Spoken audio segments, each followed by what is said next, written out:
We're going to be talking about cross-channel attribution, avoiding the risks and reaping the rewards. As I figure out how close I can get to this microphone. My name is Roman Bills. I'm the Director of Paid Media at Internet Marketing Inc. We're a full-service agency.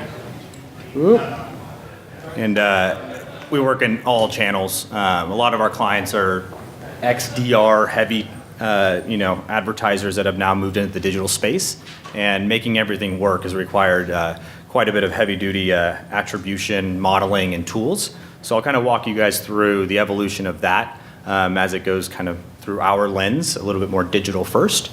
I'll also follow up after this with some success stories of a few advertisers that are doing omni-channel marketing using this cross-channel attribution to kind of drive their growth. So this is the summary they put up there. I underlined a few points that I kind of honed in on for this session. It's basically, I want to talk about some of the best practices for cross-channel attribution, the tools, the methodologies, some of the opportunities and risks that go with it. Also just how this plays into the omnichannel customer lifecycle. It looks like our customers are crazy people these days, going into every channel and doing nothing, or doing too many things. So trying to unwind all of that is really what all of this cross-channel attribution is about. And then follow up with some real-world examples of people that we work with actively that are using advanced cross-channel attribution, algorithmic attribution to drive their campaigns' growth and performance. So just to start, what is attribution? I kind of have to level head every time with this one because a lot of people talk about it differently.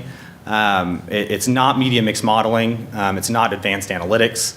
It's really understanding every touch point a unique person has on their path to conversion.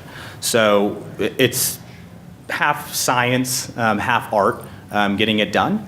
And using the different tools that are in our toolbox these days, I'll kind of show you guys how that's done. There's a few different attribution models that I'll go over today, focusing in on just kind of the traditional last touch, the last person that touched the customer before they converted, go through some of the other models that exist, and then talk about how multi-touch or algorithmic attribution works, and how it changes kind of the scenario when you look at media investments and how you're using attribution for media investment. So out with the old, in with the new. I think we've all beat this horse to death, talking about last touch attribution, last click attribution just isn't going to work anymore. I'd say it's even more true today than it was 4 years ago when Google started slinging it at us. The customers today are just all over the place. A recent Nielsen study talked about customers having as much as 4 digital devices and spending 60 hours on their phones or on their devices consuming digital content. So they are across many devices consuming a ton of content, and understanding all of that is very, very difficult. Using the right technology to stitch your customer records across devices and across platforms is becoming increasingly important. Looking at just how customers' behavior has shifted, they've really just started to move and have incomplete paths to purchase. Whoop. I have a very sensitive cord here. So the multi-channel attribution is just different today than it was 4 years ago. It used to be a very linear process. You'd see a single channel converting and it made sense. It was very attributable. The tracking technology worked. And then as the smartphones started proliferating, smart TVs, just overall technology started expanding rapidly in the last 3 or 4 years. Customers are doing a lot of fragmented actions across many devices. And stitching all of those together is very hard because of either technology limitations or customers' erratic behavior. It just become extremely difficult. So looking at how customers have engaged with channels in the past, used to see somebody show up in a comparison shopping engine, for instance, click buy, made a lot of sense. They didn't have many options. They were using Google Shopping. There wasn't many other comparison shopping engines out there, so we knew they came through that channel and converted. Or they walked into the store, they got directions and they went into the store. It was very linear, it was very easy to understand.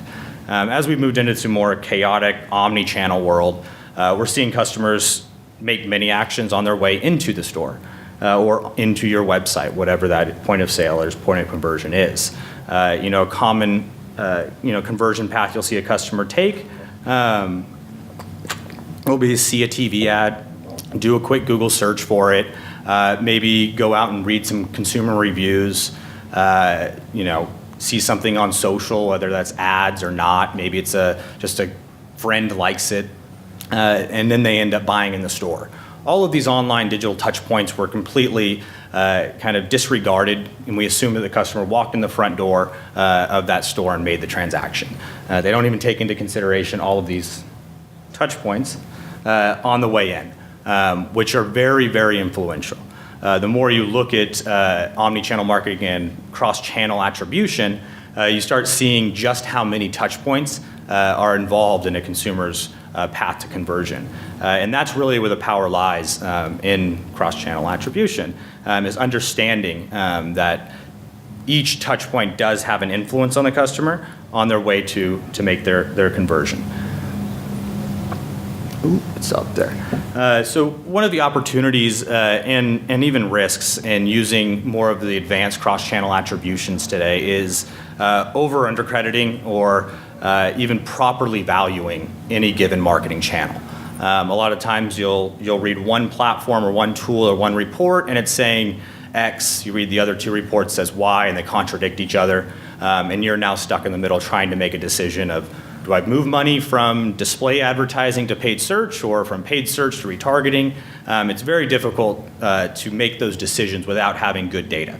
A lot of us were using our intuition and good marketing ability to reallocate accordingly, but now that we've kind of settled into the new channels that we have, we now need to understand the more minute influences each of these touch points have. So we'll dive into some examples later of really what the difference is if you went down a last touch attribution model and used that to drive your media investment strategy versus an algorithmic, which gives fractional credit to every single touch point using advanced algorithms and machine learning. So it's much smarter than me in deciding how much credit each one of these touch points get. And it does it across billions of records in real time. So I'll show you some of those examples and how those have driven success for clients, and show you really what the impact of a good and bad choice on media allocations using your cross-channel attribution can do. So you can, for example, here, I've recently had a client that wanted to turn off all mobile. We don't have a mobile site, so let's just exclude the mobile platforms and mobile networks from all of our media buys until we have our mobile site ready next year. I think that's a common theme over the past 2-3 years, as everybody's kind of had to shift into the mobile-first world. But they said, hey, let's exclude all mobile targeting, save ourselves some money, and reinvest it over on desktop and tablets, because those seem to be converting very well for us. Things that they're not considering when they're doing that is, from a recent study Google did about the influence just a search result. They don't even touch any of the ads or any of your listings. They just pull up a local search result for a product, and they're basically 3 times more likely to come into the store with good information in that search result. So they're telling me to turn off mobile. All of our ads are going to go off.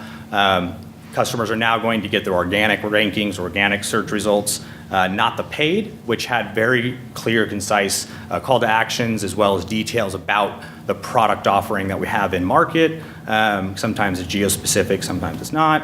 And they're not going to get that information. So now your drive to retail strategy is going to take a hit because we don't have a mobile website and we turned it off. So there's a lot of risks in looking at some of this cross-channel attribution, making rash decisions one way or the other, because there are these fringe influences that you can't quite tangibly see inside of your normal reporting, but you have to be very aware of as you're going into the kind of distribution of your money or distribution of your strategies. Another one of the risks, I think, in the cross-channel, omni-channel world that I've certainly ran into recently is, consumers get very frustrated when they see an offer in one channel and it doesn't follow them and it's not consistent. Our agency works with a lot of hospitality clients, and this is extremely true there, where if you get a deal, you say, I want 20% off my room at Wynn, I see the price, I go back out to go shop. Now it's a different price somewhere else. Why is it different over there? Why'd that happen? Now you go back to find it and you can't find it. It turns into this like scavenger hunt to try to understand where the best deal is. You're getting confused and frustrated. You end up giving up after 6 hours on Google Flights. All right, I'm just going to get the direct flight at the right time. Done. Customers, this is a good Forrester report that I like to show clients of when they are very frustrated or just can't find the right information or aren't consistent about how we speak to them. You can lose customers that way. They're just gone. If we are not able to align all of our cross-channel messaging, tactics, targeting, whatever it is, you're actually going to start losing customers, which is a huge impact, especially on the hospitality industry where repeat purchase is one of the number one KPIs that we have.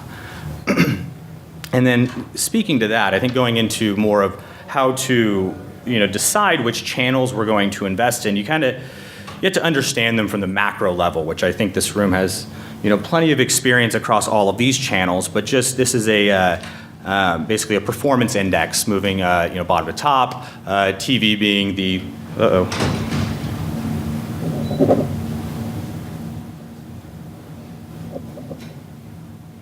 feel like I'm in a boardroom.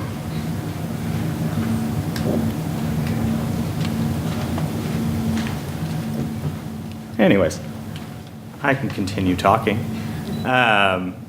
So anyways, understanding your channels and how they perform as a baseline. It's just knowing what channel you want to use for what purpose. Whoop, whoop. Now I just got to get Outlook caught up.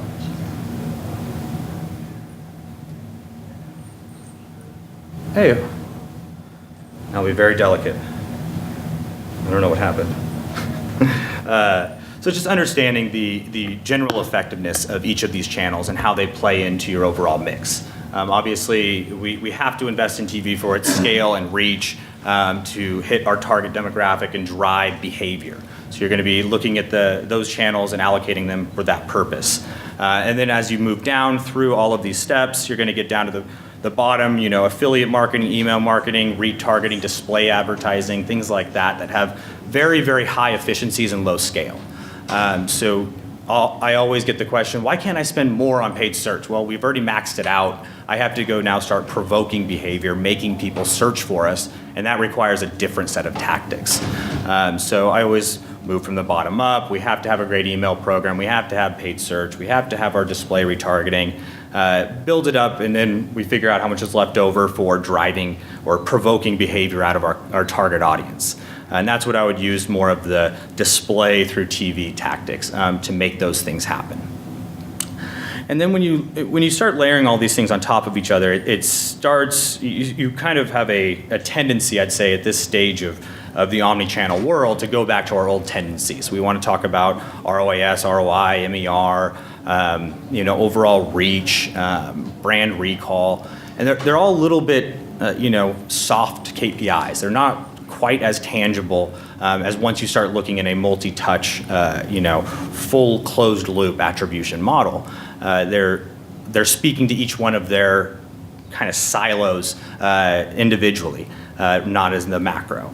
So when you start peeling it backwards and you're looking at the different attribution models out there, last click is kind of everybody knows what that is. I think they understand in digital particularly, I think it's harder when you start going into call centers offline, brick and mortar, and even online retailers like Amazon, eBay, or your retailpartners.com sites that they're selling on and how those are influencing and what was driving those sales.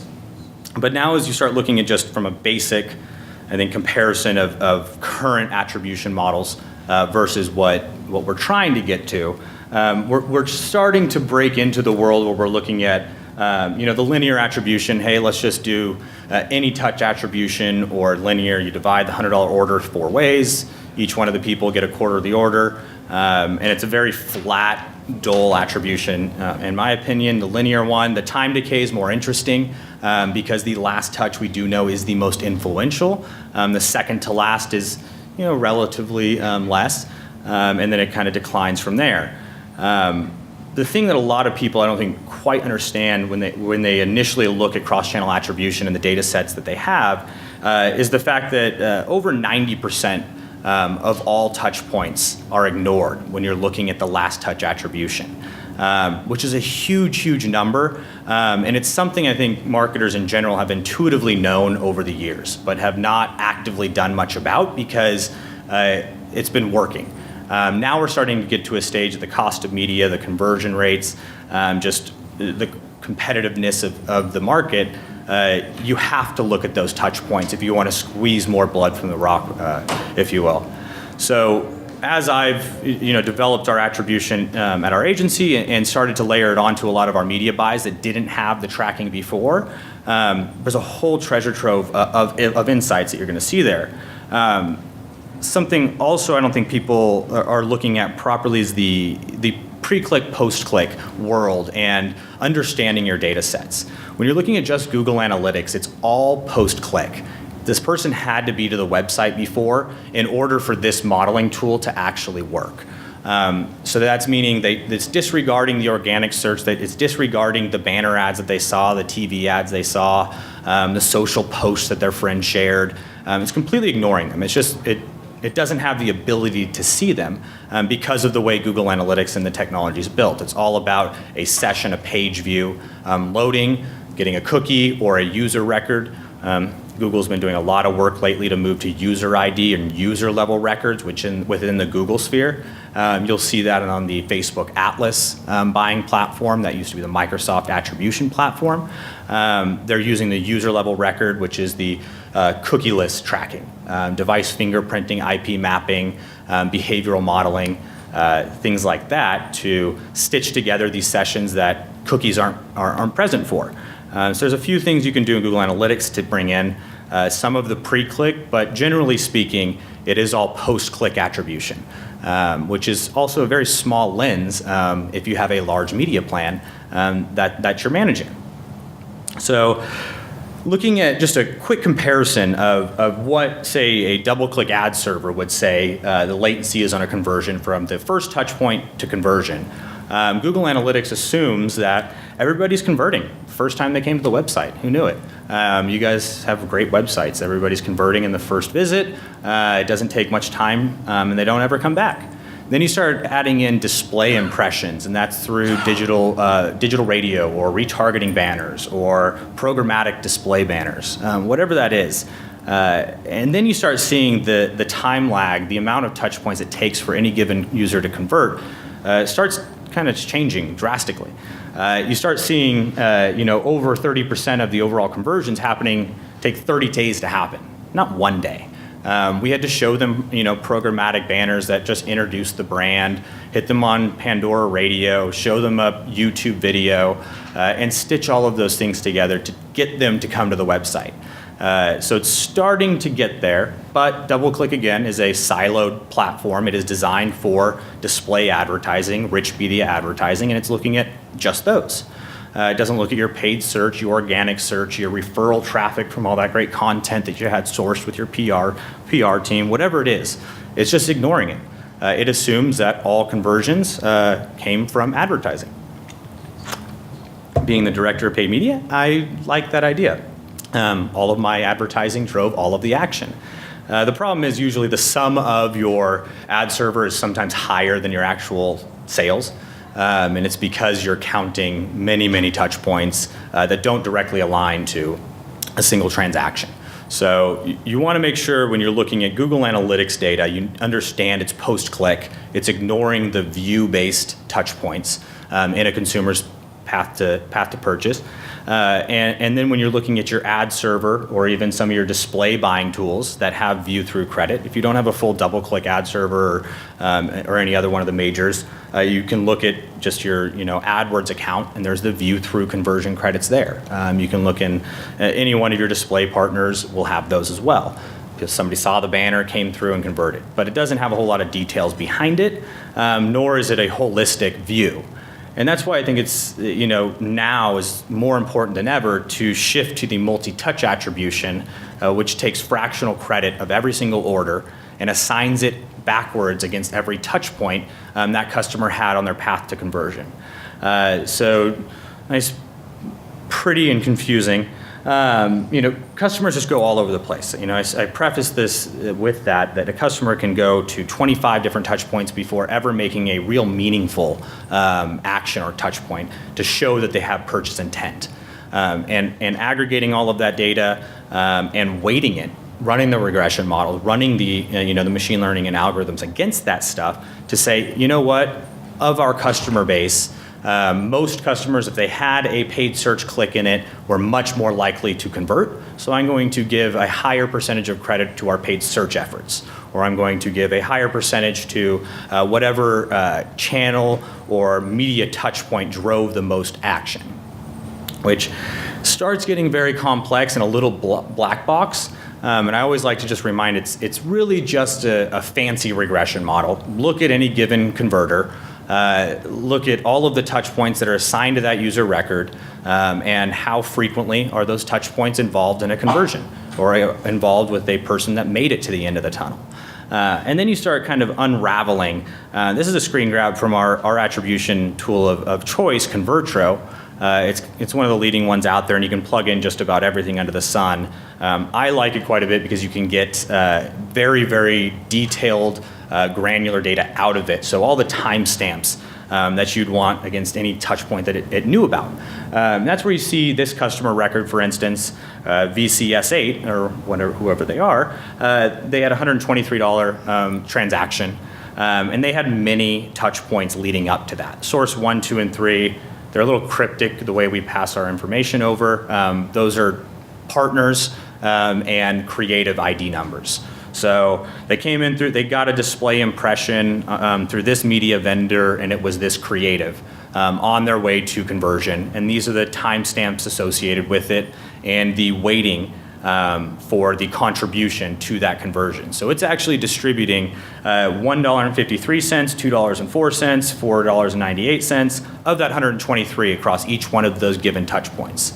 So that I can then go backwards and say, okay, they touched it. It didn't do a whole lot of work, but it did get some credit. So I'm not giving just a 0 ROI. It's just a negative ROI, which I prefer that over the latter. And as you start digging into all of these details, it really does start showing just how much your customers are moving around. I think I touched on it earlier. It actually does ignore 90% of your customer touch points when you're looking at just last touch. When you start bringing in this algorithmic and multi-touch and holistic view of your consumer journey, a lot of touch points start popping up, which is a really interesting opportunity for more of the exclusion side of media buying, saying, I know not to go there.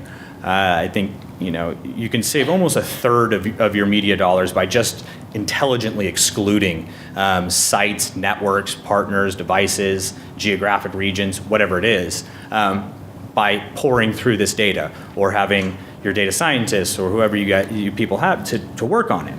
And then as you kind of step back and you start looking at really how long, or it's about the consumer intent as they jump in through a channel. So I would expect somebody coming direct to the website would convert in less than 7 days. They typed in my domain, they came directly to me.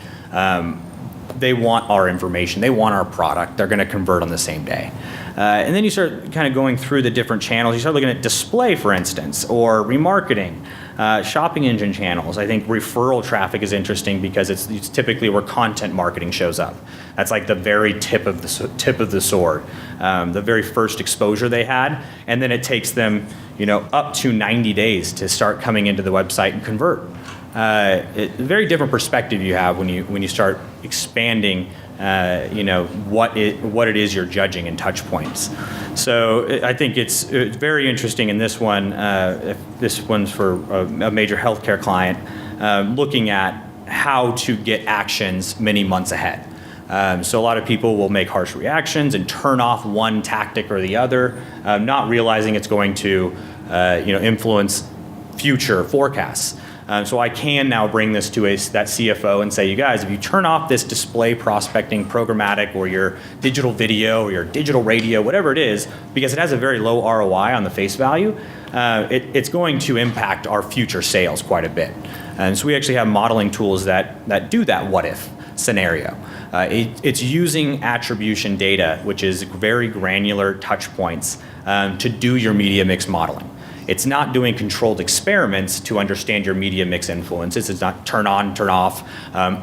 We maintain sales. We know there's a lot of lag time when you're trying to do those media mix modeling scenarios. So you have to almost wait for it to cook. You have to put expenses out there and not learn at the same time. This allows you to learn, act, and optimize in real time, which is incredibly useful in expanding just your overall marketing mix and putting up a good fight with your CFO, who always wants the nuts and bolts of, I need to make $1 today, whatever you're spending needs to spit out a profit. So diving into just some of the changes you see when you start pulling in the multi-touch attribution is really what channels are doing what for you. So this on the left side is just showing the percentage of conversions attributed to any of these given channels. It's direct, organic, PPC. What was the first percentage had a first touch? What percentage had an influence touch or a middle touch? What was the last and what was the only? It didn't have any other channels involved in it. So you start seeing, in this instance, display is typically never a closer. It's typically an influencer. It's somebody that's helping you tell your story, continue pulling that customer down the path, and then we all love Google, so we're going to go over to Google, type in the term, look at the shopping comparison, see if we got the right price, and buy that way. Completely disregards the influence of our display actions. When you start seeing it over there a little bit more, when you start seeing the frequency of the touch points, retargeting these days, and it's almost ran rampant, of how hard it is to control your frequency and cut down on media waste. But retargeting does, in some essence, need a very high frequency, very, very high compared to what we're used to. So a 10 to 20 impressions or 10 to 20 views of it in an ad is kind of a general statement of how many impressions a given customer would need to have brand recall or provoke action out of them. You start seeing retargeting here having 105 touch points per unique person. That's a high frequency. And that was actually one of the insights that came out of this analysis, that we could put frequency capping and then start controlling the retargeting audiences to, rather than cut down on the frequency, let's tell a story with that frequency. Let's change the creative. Do a sequenced message kind of waterfall. When they 7 days after a website visit, they get this message, 14 days they get this, 21, so on and so forth. It makes it a lot less annoying, for one. It also helps you tell a lot of different brand attributes that you can't get across in one ad unit or in one impression. But across a week of 10 impressions, you can really start getting some resignation across all of those. So I think comparing what your last touch current attribution models, whether it's through Adobe Analytics, Google Analytics, your publisher data, AdWords, Bing, Facebook, you name it, comparing that with maybe some of the other attribution models that your tool has, will start to uncover some of these things. But it does require a few pieces of technology that not every advertiser has in their toolbox. But it's not to discourage somebody from going after those things. You think you can see it in Google Analytics enough. I think all of us probably have Google Analytics in some capacity, to just start investigating what percentage of conversions change when you look at first versus last versus time decay, linear, you name it. Oop. There we go. So one of the biggest pains that I would have with all of this is proper technical implementation. I know tracking pixels, tagging management, all that stuff can put us to sleep, but it's just paramount when you're talking about multi-touch attribution. It's also very, very important to understand what is and is not available. For instance, if you're buying Facebook ads native through their ads manager, it does not allow impression tracking. So the view touch points buying Facebook native are not available. You need to go through the Facebook exchange, but you don't have the same ad units there. I just went to bat on why we're not doing FBX with a client, because they saw a huge return before. The view through revenue and the The click-through revenue combined, they were taking 100% view-through credit and 100% click-through credit, and it was looking great. And then I decided to shift to using the ads manager, buying native with Facebook, so I could do video and carousel ads and canvas ads and 360 video and all these really cool things, but they didn't have the same attribution that we did before.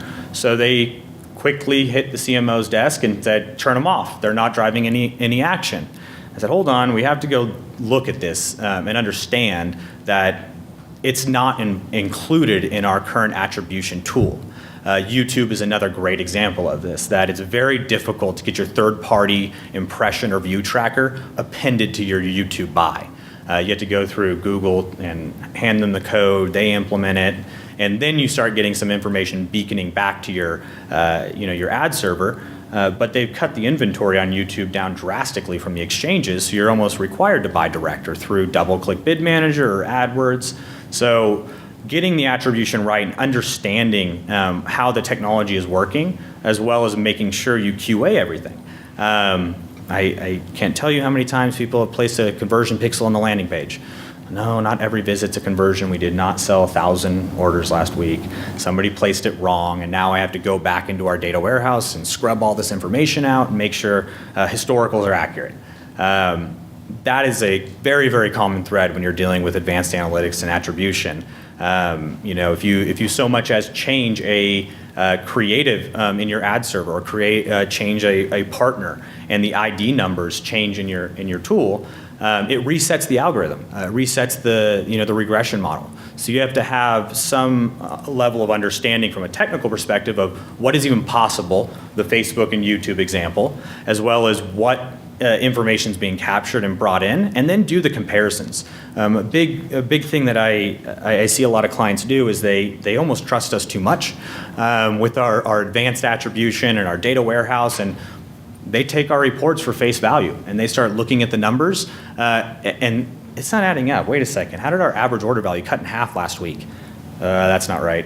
Hold on, let me go back to my analytics team and rework the report, come back, and one of the ways that I've solved for that is by including the publisher data. We know it's a siloed information, but you can manage the delta, the percentage of difference between your AdWords click conversions and your Google Analytics paid search click conversions. If there's suddenly a big deviation or a big overlap, you know something's wrong, something drastically changed. I've gone on the wild goose hunt for retargeting campaigns, for instance. Huge spike in revenue on remarketing. What'd you guys do? Why'd it work so well? Oh, actually, we didn't do anything on remarketing. You guys just dropped an email to your entire customer database, called everybody out to market, and retargeting naturally had a big spike. So you have to kind of normalize those things, but also have them present. You can't just have one data source in your reports. Comparing multiple allows you to identify those deltas and manage to them, as well as have some defense for why those things happen, and not have to go back to your analytics team to have them rework all of that stuff. So just in kind of a conclusion for that portion before we go into some of the examples that we have, it's really just when you're choosing the attribution models and methodology, the data integrity is just, absolutely the most important. A lot of the out-of-the-box analytics tools that you probably have been pitched or even have, call it Domo or any other visualization tools that are very easy to plug into publisher data, you can't manipulate any of it. It's just reading what's in the publisher, it's reading what's in AdWords or Google or Facebook. If you need to fix the conversion counts and have your dashboards represent it, you're going to need to have something in the middle to be able to control that data integrity, go in there and make corrections when needed. And then you can compare all that stuff together accurately. The year-over-year comparisons, understanding the platform comparisons, all those things are very, very important when you get that curveball from a client or a stakeholder about the performance. But regardless, going forward in the omni-channel world that we're living in and multi-device, you need to have some sort of technology to layer onto all of the media you're buying digitally and even non-digitally. I think there's plenty of tools out there to do in-store, drive-in store calculations, call tracking down to keyword levels, all kinds of really cool stuff to track your offline behaviors and merge them with your online. And then really, I think I try to not make it so complex that people, can't do it themselves. I think there's plenty of tools out there you can use to get going that direction before you invest $100,000 or $200,000 in an attribution platform or a DMP or whatever it is. There's ways to do that cross-channel attribution, and a lot of it kind of lies in that what I was describing, the deltas or the changes or variances between tracking platforms or engines. Any questions before I go into some of our examples? So one of our clients is one of the biggest marathon race and even competitive race race hosts out there. I don't know if host would be the right name for it, but they do a ton of 5K, 10K, half marathon, marathon races nationally and globally. And understanding their customer from a lot of different angles was basically the project they assigned to us. One of the biggest things that they needed help with was identifying the behaviors and the sign-up windows for new versus repeat customers. So how do we handle our CRM targeting, which is the direct mail, our email, our on-site, even some of the remarketing things that we can do with banner advertising and search retargeting, stuff like that.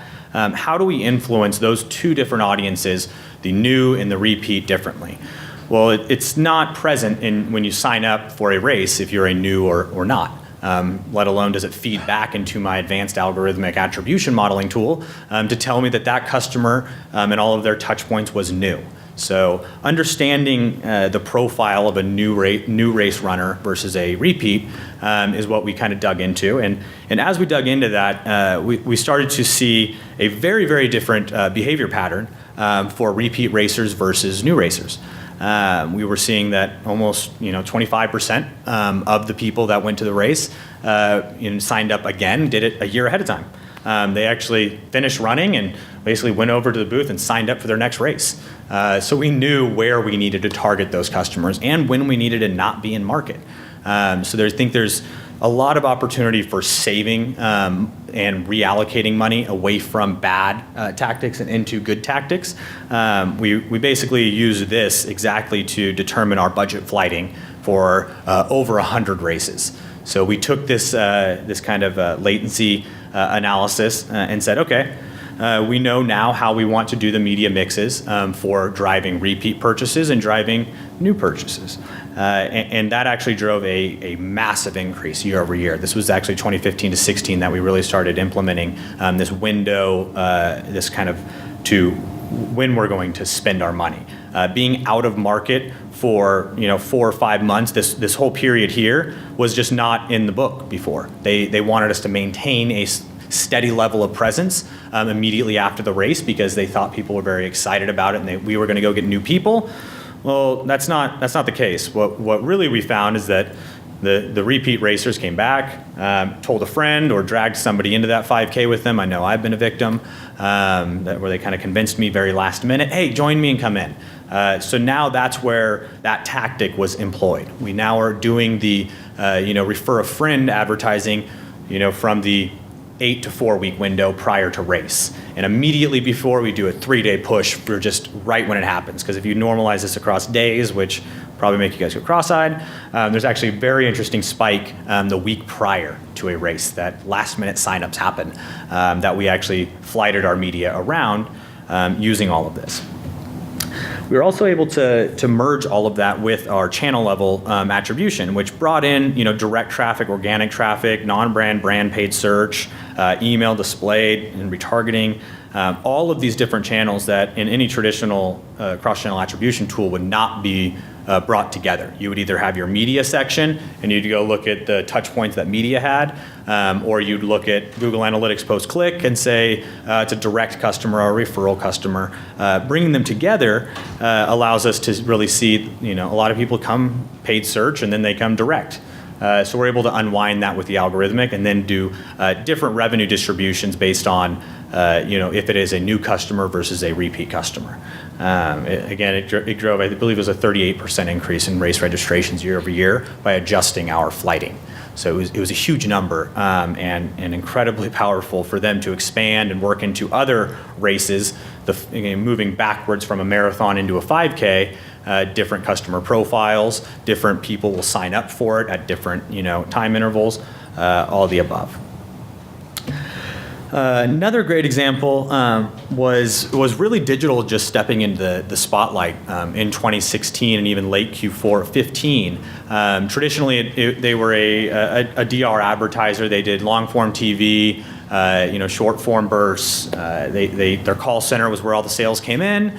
Understanding how to unwind all of that was the project at hand.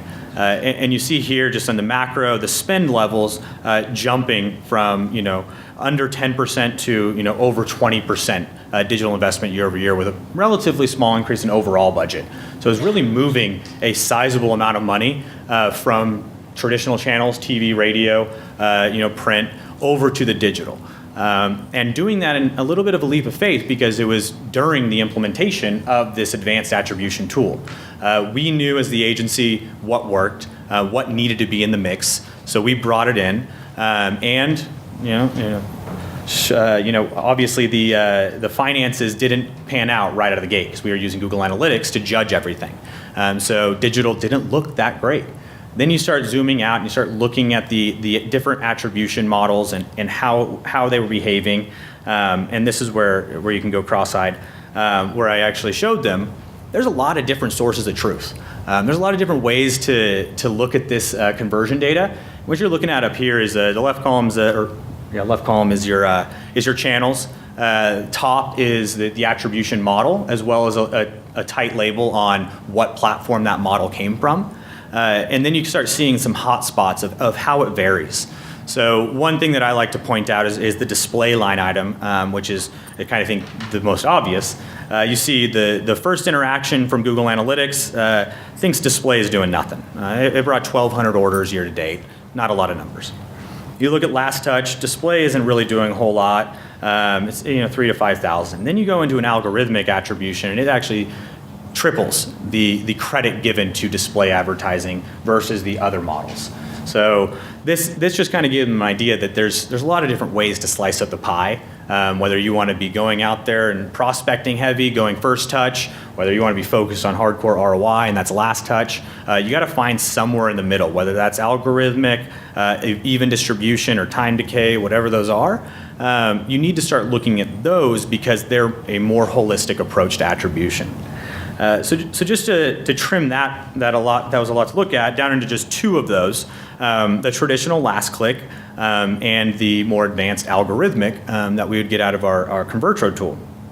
So you see, again, 5,000 last click orders versus 15,000. Pay-per-click or paid search had a little bit of an uptick. Email had a big downturn. Largely due to interstitials with an offer. So a lot of people have these on their websites now. It's the unbounce of the world where you basically, if you look like you're about to leave my website, I'm going to give you a pop-up that says save 15% now, fill out the form, send you an email, and you come back and purchase. That makes you a last touch email. Well, algorithmic can see beyond that. It can see that a ton of clicks led up to you signing up for that email and getting that 15% discount. So you aren't going to give all that credit over there. So if you start factoring the different models and different influences those things have onto a media investment, I tried to simplify this as much as possible without having crazy numbers. But just looking at, say, paid search was a $2 million investment, display was 100, and retargeting was 50,000. What I focus on here is more of the return on ad spend, because that was our guiding principle during the buy. Is it working? It's not working. I'm looking at paid search. It's not working that great. Last click retargeting, it looks great. But once I start layering on, the algorithmic, things start distributing quite differently. I start seeing a different ROI on my channels that wouldn't be exposed looking at it in a last click method. And there's about a $500,000 difference there in revenue. If you look at the algorithmic, it's about 6.5 million. You look at the last click, it's about 6 million. So by investing month to month or week to week using my algorithmic model, weighting my money towards display because I know it feeds retargeting and I know it feeds search, if I would have turned away from it and said, you know what, it's just not working, I need to move away from display, it would have had a very big impact on the overall. So unwinding that, and again, this client in particular, we had to take kind of a combined method to looking at last click, algorithmic, and just overall media mix, because we had to look at many different touch points that even Convertro or cross-channel attribution can't read. What's happening on Amazon? Did the person decide to come to us and look at all of our products and find it and then go, oh, it's Prime Day, I'm going to go buy it over on Amazon and get free shipping?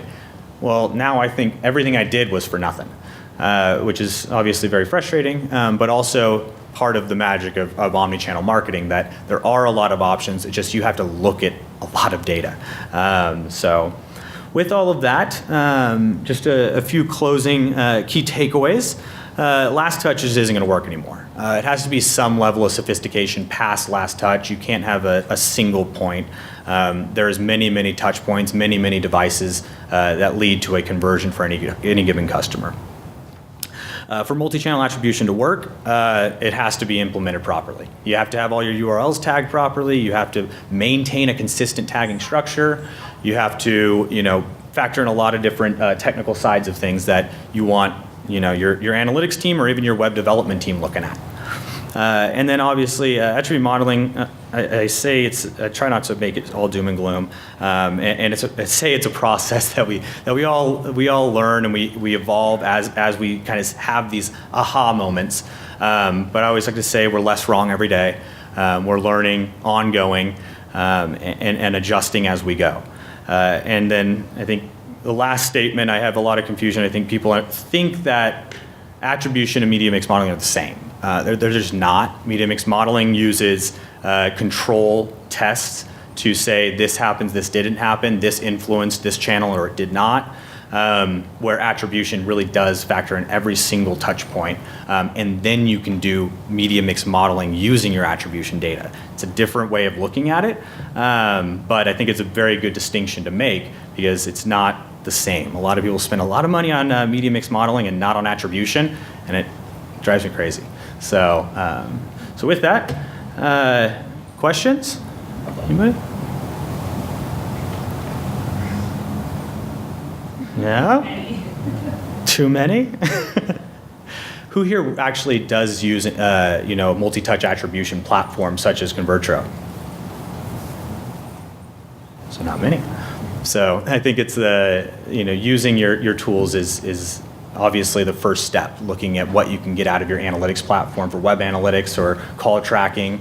There's a lot of, lighter weight tools that you can employ to still get some multi-touch attribution or cross-channel attribution out of it.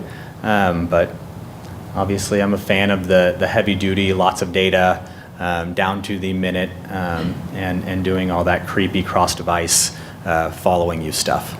So. We talked a little bit about it, but as far as display goes, we kind of walked away from display because it wasn't driving any leads for us for lead generation. Yep. And so, am I correct that you can via pixels or cookies, right? You can attribute based upon clicks through display. Mm-hmm. But are there tools that allow you to see impressions? I know you talked a little bit about Facebook and buying through the different exchange versus the regular ad manager. But yeah. By and large, if you want to start a display campaign, right, it makes a lot of sense. We're talking about somebody sees a display, they respond to some other means. How do you add that kind of stuff to your model? So the easiest way is using the ad server, such as a double-click campaign manager, DFA. That's kind of the industry norm.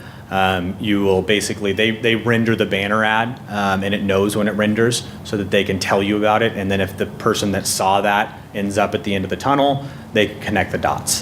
That's the double-click tool, and it integrates very well with Google Analytics and Analytics Premium lately.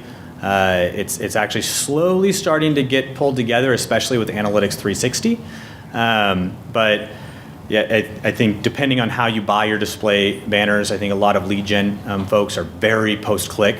I think the marathon race client, for instance, it's half lead gen, half revenue. We're trying to get a sign up that has a revenue tied to it. So we really do look at a CPA versus an ROAS in that model, and that's somebody where we have found that doing impression-based advertising does drive leads and does decrease even the CPA on channels that you wouldn't expect it to. Thank you. Anything else? No? Well, it looks like I talked fast as usual. So, all right, thank you guys.